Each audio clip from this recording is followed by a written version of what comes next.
Ọdụ ka ịmara ndị na-agba gị na fon. Mmadụ wetara ozi gị na kampụ ya maka gị nweta ihe na-azụ after computer accessories.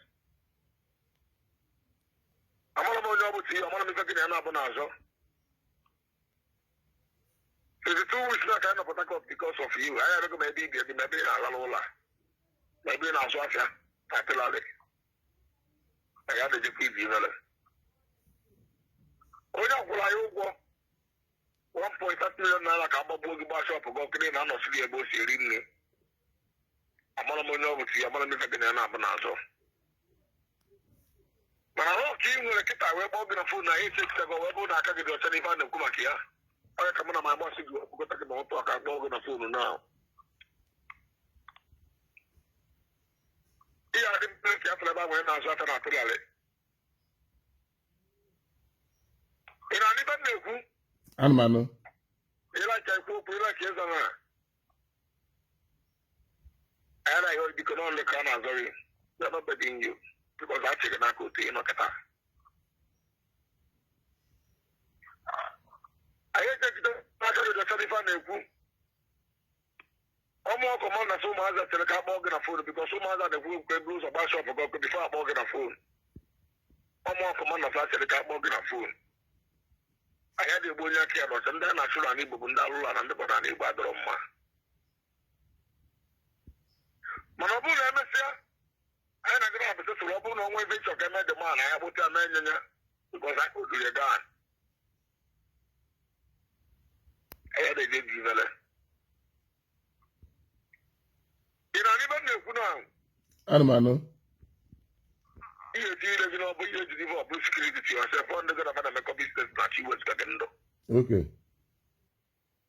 Ihe eti ibe ọ bụrụ ya sekuriti bikọs ihe na-egbu ọtụrụ n'ukwu ọtụrụ. Ihe eti ibe a ti yosef ọ bụrụ sekuriti ti yosef onye iro ya ama maka onye azụ ya ama maka ya. Iwe mara onye na-achụ gị ka egbuo. Ihe akwụsị ibe ide abalị ma ide okesha ma ide bịa para ịṅụ mmanya ma ime travel ihe akwụsị afọ na ọntịrị ife niile agafesịa. Ọ bụrụ na isetụrụ anyị nkịta ihe egonye anyị mgbe ihe egonye anyị fonu na ebe m na ma bọs kwekọrịta n'ihi ga-ebele anyị na esi ebe ekele gị wee pụọ bikọs n'abalị ka ekwesịrị ịwapụ gị ọmụ ọkọma na zachelu ndị mọnị nke akpọ gị na fonu anyị adịghịkwa ibi ifele. Ọ bụrụ na isetụrụ anyị nkịta agụnye anyị ma ogonye anyị fuelu isendela ya wasapụ nọmba isendela gị pichọ dị pesan na voice note dị pesan fon nọmba ya.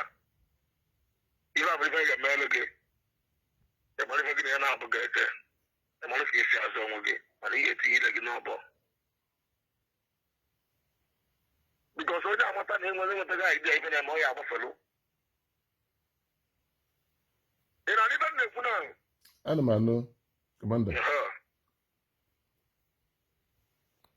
ofe okwu ozugoro onye ma ife ma ife ihe adị very very careful ebe ahụ ya na-azụ afịa. Okay, okay. Fon ahụ na spika sị na ma ebe ọchịrọ ihe na n'ife ị na-ekwu na ị ga-agbapụ ya ọsọ kịta ihe ọbụla ị na-eme na aga eme ya kịta maka gị ọka eji ọgbanye fon a nwaanyị dị ị ga-eme ya kịta kịta n'oge eche gị na ka wee na-ego mmụọ na-egofe onwe na-alụ ụlọ anyị na-alụ ndị ga-adịrị gị jebela onwe gị.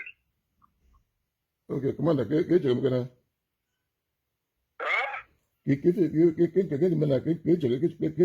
Ka emechiri ezi mee ya. Nwaanyị dị ị ga-eme ya kịta ọgwasịkwa na ebe ahụ ị nọ na Ọ na mụ anọ. ntị now ịdị very very lucky now maka isi alụ ọrụ ya na-eji dị ivele. Nwaanyị dị ị ga-eme ya kịta ife onye akwụrụ n'isi gị 1.5 million naira wee gwụgwa anyị ngwa 1 million ọ bụrụ na agba shọpụ gị ọkụ gbuo gị na-enye na balansị fọrọ afọ. Ọ gbara ide bifọ ya ide jụọ ma alụgolu ọ gbara ike nye m ga balansị fọrọ afọ ọmụ ọkọ ma nna si achelu ga-akpọ ya na fonu na ya agbachinye azụ. So, Ebe ị ga-emere ụmụazị a na-emere anyị na ga wegoro mgbogoro fonu na-alụ ụlọ anyị na-alụ ndị ga-adịle gị ọnwa efe ịchọ ka eme dị ma na-eme enye bikọs ọ sebụta ụkọ otu ọs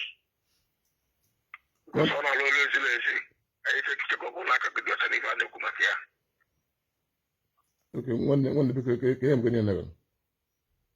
Nwaanyị ego ka ị ga-enye anyị na ga-ese ndị eri aka ime transfa kịta imediatri anyị akpọfa mụ onye na-akọ onye na-ewetala anyị ego ndị ga-adịle gị ise ndị ele WhatsApp nọmba gị On the Grafana no gonna go and she was Gagendo. Of course, go on my few my fair. Oh, this is no negative well, and don't just know also. Yeah, they're going to. They are very careful. It's 3 o'clock now. Oh, Zabuzo, where they are carrying. Okay, I can say, you can come in, you know. Why do you think I'm going to keep it? If I had a lumber 250,000, if I had a 1 cup of more, why how many cup here going on your body and fuel?